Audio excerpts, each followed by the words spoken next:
আসসালামু আলাইকুম। দর্শকবৃন্দ, বাংলাদেশে ৫টা বিশ্ববিদ্যালয় শিবির সমর্থিত বড় জয়। এবং এই যে ৫টা বিশ্ববিদ্যালয়ে যে নির্বাচনটা হলো, এই নির্বাচনটাকে সংক্ষেপে যেটা বলা হচ্ছে যকসু নির্বাচন।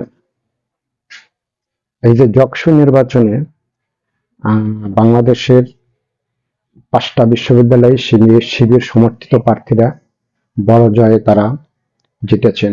এর আগেও ঢাকা বিশ্ববিদ্যালয়ে যে নির্বাচনটা হলো, সেখানেও শিবিরের অনেক বড় জয় হয়েছে। আহ এই যে জয়, এখানে এখানে এই যে জয়টা হলো, এখানে কিছু কারণ আছে। ইয়ার আগে যে সব যে বিশ্ববিদ্যালয়ে যে ঘটনাগুলি ইয়ার আগে হয়েছে, তাতে দলীয় যারা লোকজন ওখানে ছিল, দলীয় লোকজন, সেটা আওয়ামী লীগের সময় আওয়ামী লীগের লোকজন ওখানে অগণতান্ত্রিক চর্চা তারা করেছে, গণতান্ত্রিক উপায়ে যে চর্চা সেটা তারা ওখানে করে নাই। বা এই গণতান্ত্রিক চর্চা না করার কারণে ছাত্র ছাত্রীরা এক ধরনের হতাশার ভিতরে তাদের দিন কাল পার হয়েছে। সেটা সরকারের চাপে বা তারা মুখ খুলতে পারে নাই। কিন্তু ওই সময় ছাত্র শিবির বিষয়গুলি চুপ করে দেখেছে, তারা ধৈর্য ধারণ করেছে যে বিশ্ববিদ্যালয়গুলোতে কখনো কোনো এক সময় তাদের একটা ভালো একটা দিন ফিরে আসবে, এবং সেই ভালো দিনগুলি এখন কিন্তু আসতেছে। সবচেয়ে বড় কথা হলো কি জানেন, যে টাকার কাছে এসব শিক্ষার্থী যারা আছেন, যারা বিশ্ববিদ্যালয়ের শিক্ষার্থী আছেন, তারা কিন্তু টাকার কাছে বিক্রি হচ্ছেন না, তারা বিক্রি হচ্ছেন মেধার কাছে। তারা মেধার কাছে তারা বিক্রি হইতেছেন, কারণ তারা বুঝছে যে জামাত শিবিরের যারা ছাত্রছাত্রী ওখানে যারা আছেন, যারা নেতা আছেন, তাদের মেধা আছে। আর এইসব মেধা সম্পন্ন মানুষগুলোর যদি ভোট দেই, তাহলে আমাদেরই ভালো হবে। অতীতে যে কোনো নির্বাচনে শুধু টাকার ছড়াছড়ি হয়েছে, টাকার ছড়াছড়ি। আর সেই সব টাকার ছড়াছড়ির কারণে ভোটগুলি বিভিন্ন জায়গায় চলে গেছে। কিন্তু ছাত্রছাত্রীরা অতীতের সেই সব কথাগুলি তারা মনে রেখেছে। এবং এখন যে নির্বাচনটা হয়েছে, সত্যিকারের গণতান্ত্রিক উপায়ে নির্বাচনটা হয়েছে, এবং জেনুইন একটা ফলাফল ছাত্র শিবিরের পক্ষে আসছে। এবং এই নির্বাচনে কিন্তু অনেক কিছুকে ইঙ্গিত করতেছে, অনেক কিছুকে ইঙ্গিত করতেছে। সামনে বড় নির্বাচন আসতেছে, সেই নির্বাচনকে ইঙ্গিত করতেছে।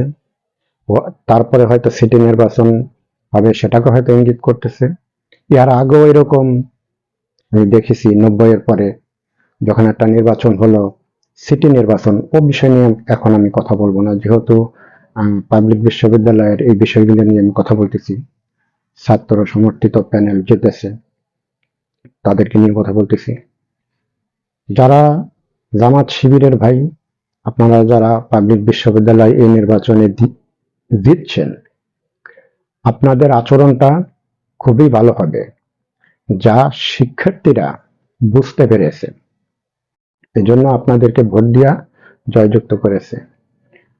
বাংলাদেশে যে কটা বিশ্ববিদ্যালয়ের জাকসু নির্বাচনের যকসু নির্বাচনের জামাত শিবিরের ভাইয়েরা জিতেছেন, আমি আমার চ্যানেলের পক্ষ থেকে এবং আমার পক্ষ থেকে আপনাদেরকে স্যালিউট। আবারও আমি স্যালিউট দিচ্ছি আপনাদেরকে, যে আপনাদেরকে, যে ছাত্রছাত্রীরা আপনাদেরকে যে সিলেকশন করেছে, বা ভোটের মাধ্যমে যে আপনাদেরকে সিলেকশন করেছে, ভোট গণতান্ত্রিক উপায়ে ভোটের মাধ্যমে সিলেকশন করেছে, এইটাই সবচেয়ে বড় ব্যাপার। এখানে যে কোনো কারচুপি হয় নাই আর হয় নাই, এটাই সবচেয়ে বড় ব্যাপার। এটাই আপনাদের ভাগ্য, এবং এই জিনিসটা আপনাদেরকে অনেক দূরে নিয়ে যাবে। আপনারা এই জিনিসটা ধরে রাখেন। ছাত্রছাত্রীরা কি চায়, তারা তারা যেটা চায় সেটা আপনারা দেওয়ার চেষ্টা করেন। তারা কিন্তু আপনাদের কাছে কোনো নগদ অর্থ সহায়তা চাবে না, তারা সুযোগ সুবিধাটা চাবে।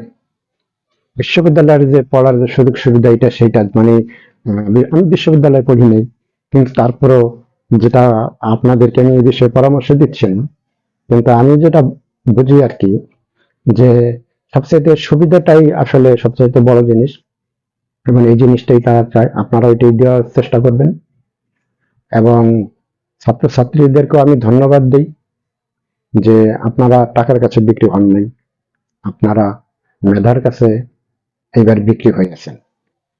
এবং আগামীতে আমি আশা করব যে নির্বাচনগুলি আসবে বা আসতেছে, সারা বাংলাদেশের মানুষ যাতে এই মেধার কাছেই বিক্রি হয়, টাকার কাছে চার দোকানে যাই এক কাপ চা খাইয়া কারো মুখের একটা সুন্দর কথা শুনে যাতে তাদের যে নির্বাচিত যে প্রার্থীকে যে নির্বাচিত করবেন সেটা ভুল প্রার্থীকে যাতে তারা নির্বাচন না করেন আগামী নির্বাচনে, সেটা যে নির্বাচনই হোক।